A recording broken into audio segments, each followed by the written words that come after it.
very rough years of accomplishments in terms of what we did in terms of women's growth, in terms of what we still tried to do in terms of legislation, some policy changes that we made, and some organizational maturity, because a few made some moves that I think made us an even more mature and more stable organization.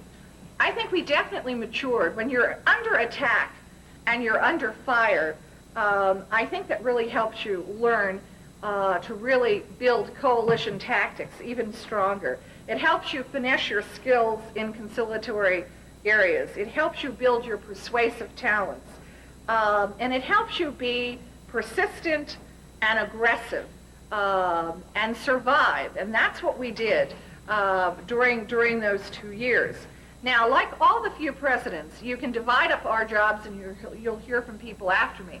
We all deal with the Hill. We all deal with the White House, although some of us more effectively than others, depending on who's sitting in the White House at the time that we're the president. We all travel. We all deal with chapters.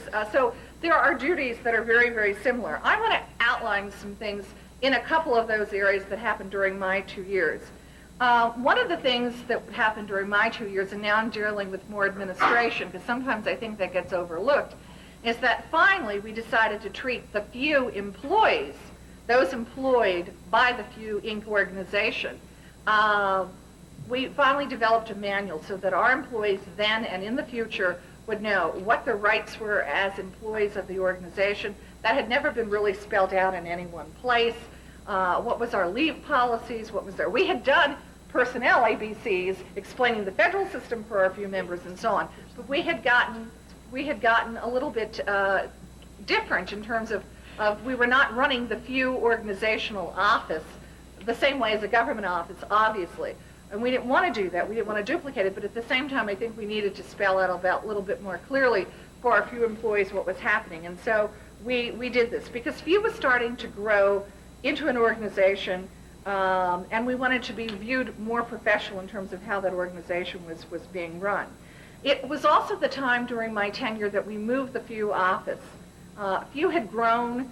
Those of you who ever visited us when we were in the press club knew that our staff was sitting on top of one another. It was very difficult to have visitors come, and we always had tons of people visiting, not only few members, but other people from other countries who were interested in public administration and women's issues. I did go to Panama. That was really an experience. I went not only as a guest of few, but a guest of our State Department. It was really an experience to have your speech simultaneously translated at the same time in Spanish as well as English. I tried my limited Spanish. I could not do the whole speech in Spanish. And I want to tell you, it was showing you how time changes, not only on women's issues, but a lot of issues. My dinner partner for that night was someone that you have since heard about in the news. And he was very much in favor at that time because next to my dinner partner was the State Department official, and that was Manuel Noriega. And he was then only a colonel, and he was saying someday he hoped to be a general. And it was very ironic in terms of how he was saying how someday, Panama was very big on women's rights, especially for a Latin American, Central, South American country.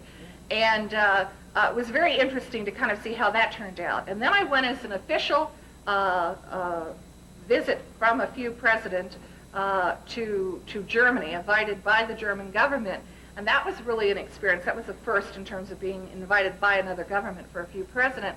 And went every single day to another city in Germany. They would either pick you up by car, fly you out by helicopter, or what have you, did TV appearances and radio appearances. And that was a wonderful experience. And of course, few has presidents has chapters everywhere. Met with people in Korea. It was just wonderful in terms of seeing few grow everywhere. I think the most unique activity that occurred when I was president is what I like to call sisterhood long distance.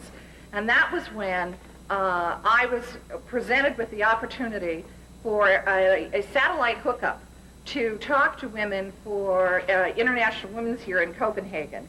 I think, in a sentence, I can also say that we did tons of training during those 2 years, all the things you heard everyone else say, and I think the significance of that, I think it's one of the best things FEW does are these annual training programs and regional training programs and so on, is because we taught thousands of women to change themselves, not only themselves, but I think also their agencies. And it really is in all of our hands. Thank you.